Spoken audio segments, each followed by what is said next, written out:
Hi everyone, drama दिल नादान की एपिसोड 38 के प्रोमो में नायाब की भाभी अपने हस्बैंड से कहती हैं कि नायाब यहाँ आकर क्यों पड़ गई है, क्यों ये हमें बदनाम कर रही है।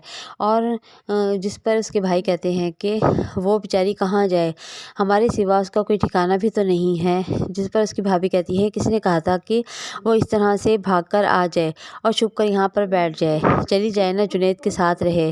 जिस पर उसकी भाई कहते हैं कि आहिस्ता बोलो, नायाब सुन लेगी। और नायाब अपनी भाभी की सारी बातें सुन लेती है।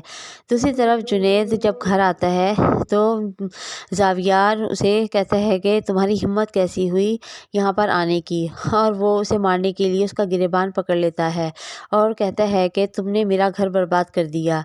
जुनैद कहता है कि मेरी वजह से तुम्हारा घर बर्बाद नहीं हुआ, तुमने खुद अपना घर बर्बाद किया है।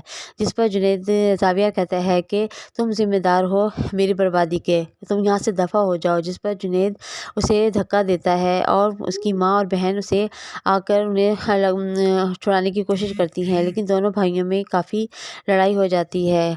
और जब जुनैद ज़ावियार को धक्का देता है तो ज़ावियार के वालिद वहाँ पर आते हैं और जुनैद को थप्पड़ मारते हैं, जिस पर जुनैद उन्हें देखता रह जाता है।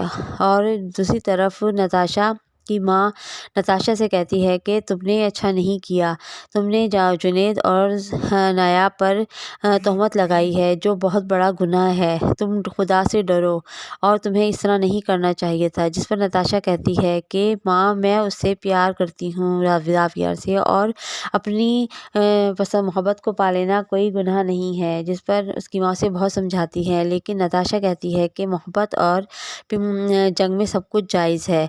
और ये बात कहते हुए उसको इतने में जुनैद भी वहाँ पर आ जाता है और जुनैद कहता है कि हाँ, तुम ठीक कह रही हो। और वो सारी बातें नताशा की सुन लेता है कि किस तरह से उसने ज़ावियार को और घर वालों को वर्गलाया है।